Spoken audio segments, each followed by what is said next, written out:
A graça e a paz do Senhor. Para quem não me conhece, meu nome é Luciane Monteiro e esse canal é falando sobre sonhos proféticos. Mas eu venho nesse vídeo aqui falar, sobre o crente espinha de garganta, né? A primeira vez que eu ouvi isso, eu fiquei crente espinha de garganta. Eu nunca escutei isso, né? Pode ser que vocês que estão assistindo o meu vídeo conheçam essa expressão, mas para mim recentemente foi a primeira vez. E eu pensei assim, deve ser eu. O que a gente vai falar, o que eu vou falar nessa noite aqui é sobre o crente espinha de garganta. Que tipo de crente é esse? É esse tipo de crente que o Satanás e a turminha dele odeia. O que é uma espinha de garganta? Quem já viu? Eu já vi uma pessoa da minha família, ele fica engasgado com espinha de garganta, né? Então é algo que às vezes chega a pessoa a fazer cirurgia para tirar ela dali, daquele local. E o incômodo que ela causa, imagina, né? Você sentir aquele negócio furando ali na garganta, sem poder comer, e aquele negócio ali preso, furando, né?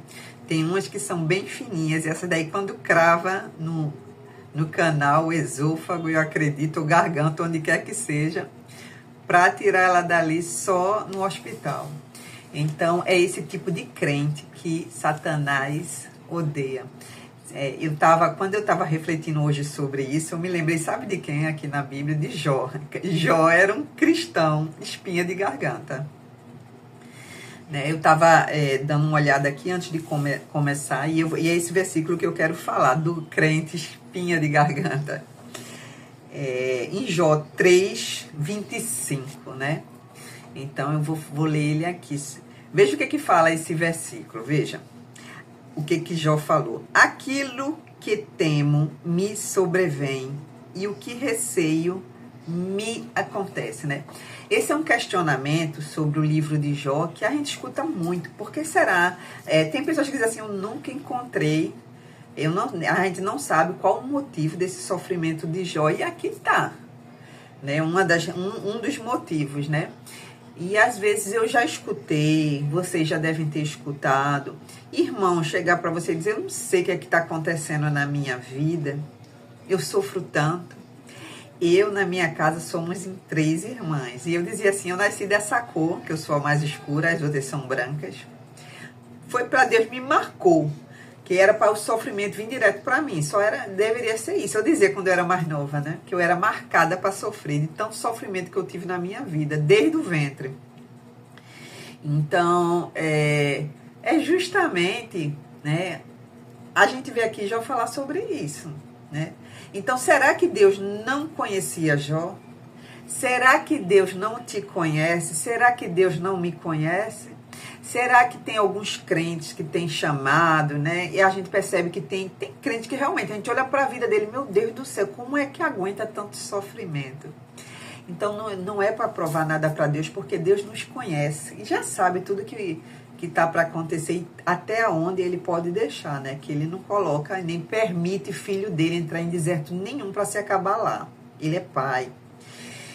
Então, Jó menciona aqui, né, que aquilo que ele mais temia aconteceu. E muitas vezes, né, um dos motivos mais óbvios é porque aquele crente, ele sofre muito porque ele é bom, né?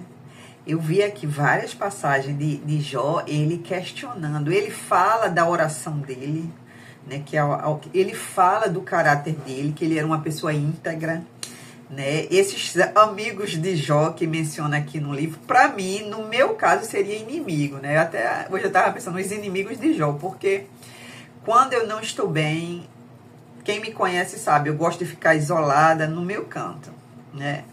Então, eu ter esses amigos, para mim, seria inimigos. 3 pessoas questionando ali a minha integridade e mandando eu me modificar para ser abençoada. Então, eu tenho até vivido um pouco disso no momento, né? Eu tenho sido muito questionada pelas lutas que eu passo da minha integridade. Mas não, gente. Então, isso é um mito, né? Que a gente aprende isso quando a gente é novo. Na maturidade e no curso da vida, a gente percebe que aquele cristão que mais sofre, porque existe sim Às vezes tem uns que a prova é bem pesada, porque Deus conhece a estrutura de cada um. Não é isso? Então, porque ele, muito pelo contrário. Então, porque por ele ser um grande cristão, Deus vai o moldando cada vez mais para que ele se torne a medida que Deus estabeleceu para ele, que é pesada. Não é uma medida grande, porque Deus sabe que ele vai conseguir alcançar aquilo ali. Eu me lembro de um exemplo que eu recebi no seminário que eu fui, né, que eu fiz parte, e teve um dos professores que falou, olha, se botar uma bola, quanto mais alta colocar ela, aquela bola lá, maior vai ser teu pulo, não vai? Você vai se esforçar mais, você pode não alcançar aquela meta, mas você vai se esforçar para alcançar.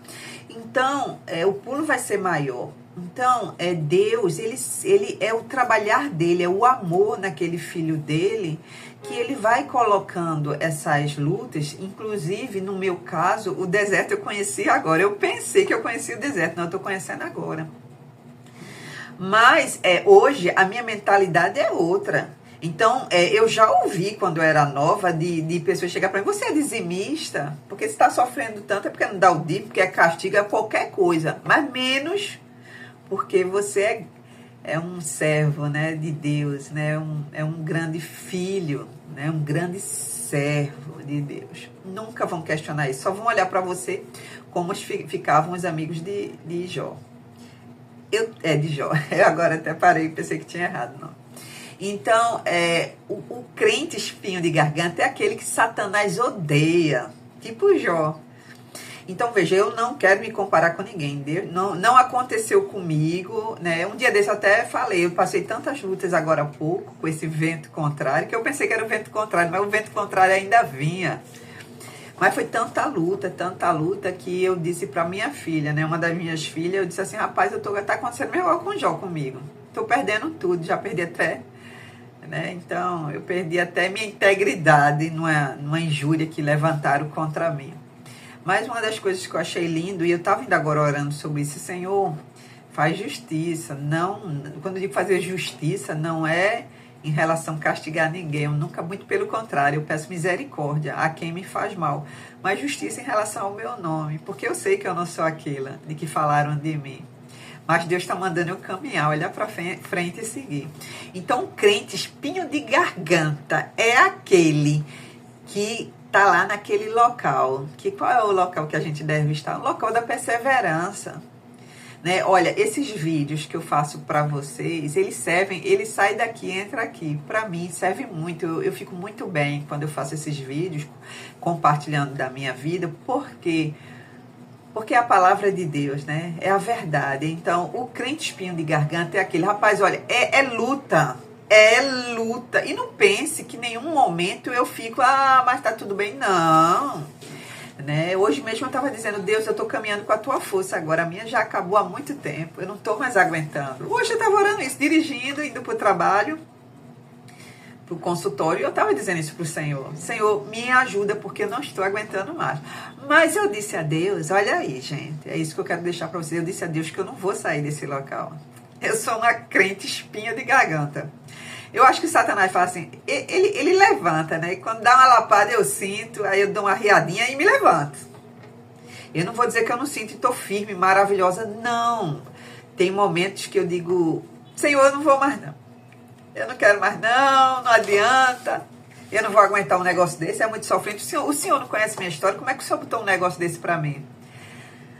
Ai, mas a gente só faz fechar o olho. Quando a gente abre, a gente está lá no cantinho da perseverança. Então, é esse crente, esse cristão que Satanás e a turminha dele odeia. Eu quero deixar aqui para vocês o melhor local. Gravei um vídeo, acho que foi ontem, falando sobre isso. O melhor local para a gente estar é no cantinho da perseverança. Então, não existe possibilidade de você não receber o teu milagre e a tua promessa, não. Não existe, se você estiver no seu cantinho de perseverança. Então, se está sem fé, vai para lá. Se está cansado, vai para lá. Se está chorando, vai para lá. Hoje eu estava pensando, ontem à noite eu estava no meu cantinho, né, orando de joelhos, e eu pensei assim, né, em deixar desenhado, né, o localzinho dos meus joelhos e da minha mão. Eu gosto de colocar o meu rosto em terra, sabe por quê? Porque eu sou indigna de falar com alguém tão santo e tão bom. Eu sou indigna de receber tamanhas bênçãos, muita bênção. Eu sou indigna de ser escolhida por Ele para uma grande obra, que eu nem sei qual seja. Eu sou indigna de receber tamanho amor. Teve um momento da minha vida em que eu sou muito de me avaliar, né? Feito a Bíblia fala, né? Manda você fazer, se autoavaliar, para que ninguém venha, né? Fazer isso por você, então você faz. E eu disse assim, Senhor, eu me afastei, né? Passei uns 6 meses, eu não sei, eu não lembro, eu posso até estar sendo injusta comigo mesmo, porque eu não sei se eu aguentei todo esse tempo. Mas eu passei uns 6 meses me achando indigna de falar com Ele. Quando chegou um dia eu não tinha ninguém para falar, eu vou falar com o meu pai, né? E a coisa mais linda, o quanto ele me disciplinou e o quanto ele me acolheu, né? Porque eu fico às vezes trazendo a minha referência de vida para a prática e eu fico imaginando uma mãe, ela não bota um filho. Eu peguei a época que os pais botavam no quarto escuro, né? Hoje isso é um absurdo, mas eu peguei. Então, a minha mãe não botava a gente no quarto escuro de castigo, era eu e minha irmã, a mais velha, só tem 6 meses de diferença, ia embora de casa, batia a porta e saía, não. Ela botava a gente lá, mas a gente chorava tanto que lá a gente pegava no sono, quando a gente acordava era morrendo de vergonha, porque tinha atrelado, né? Mas ela estava na sala, na porta do quarto, lá ia a gente de castigo. Então, assim é Deus. Ele não coloca o filho dele no deserto e deixa a gente só lá, não. Ele é tão bom, porque eu fico às vezes envergonhada porque ele está ali falando comigo. E eu não entendo às vezes bem, eu fico parada pensando, às vezes digo, Senhor, fala direito que eu não estou entendendo não. E eu vou tentar traduzir as visões que eu tenho, tudo. E ele tá ali comunicando, falando, eu digo, meu Deus, como ele é bom, né? Porque eu, na minha pequenez, às vezes eu não entendo. Aí quando eu vejo, eu tô cobrando, eu tô reclamando assim, não murmurar não. Mas eu tô falando coisas que Deus não falou, né? Aí depois eu entendo, eita, Deus falou, foi isso, meu Deus. Aí eu brinco com minhas filhas, eu tenho uma intimidade, uma libertinagem não, mas eu tenho uma intimidade com o meu pai muito grande. Eu disse para minhas filhas, poxa, eu acho, vai acontecer isso e isso, porque eu tive essa visão e às vezes eu traduzo e não é bem aquilo que Deus está falando. E ele pacientemente fala de novo, fala de novo, fala de novo. Uma coisa que ele não precisava, né? Tá se justificando nem dizer o que está fazendo. Mas ele faz, viu? Então, o caminhar no deserto é um caminhar que é só você e ele. Eita, coisa maravilhosa. Já pensou a gente ali só? O que é que se vê no deserto? Nada. No deserto a gente não vê nada. A gente caminha baseado naquela promessa. Então, crente espinho de garganta, seja um crente espinho de garganta, então é aquele que você vai fazer o que deve ser feito e às vezes você não vai estar com vontade. Satanás vai criar um ódio tão grande quanto em relação a você, sabe por quê? Porque ele sabe que a tua oração está mudando muita coisa no cenário. Né? Eu tenho uma filha minha que eu costumo contar minhas experiências para ela e às vezes eu digo para ela assim, rapaz, eu tô ansiosa para ver esse resultado. Aí ela faz assim, mas estou eu. Porque ela fica ouvindo as minhas histórias, eu digo, Deus falou isso, Deus falou aquilo, eu acordo feliz, olha, agora eu estou em tal estágio, qualquer hora vai acontecer isso, e ela fica olhando para mim, ela não tem esse tipo de experiência.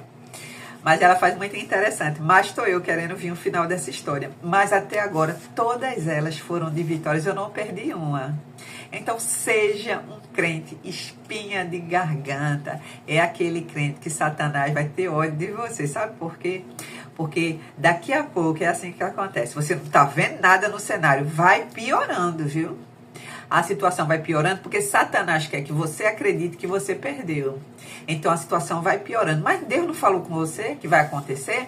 Então tu vai para lá. Tem dia que a gente tá com fé, tá com mais fé, tá com menos fé, tá sem fé. Mas tu vai para lá.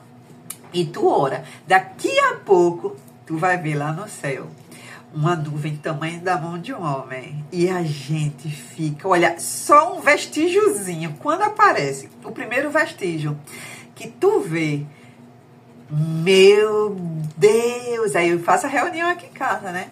Eu digo, aconteceu isso e isso. Aí minha filha, meu Deus, eu não tô acreditando não, mãe. Aí eu digo, já aconteceu isso, tá acontecendo isso já.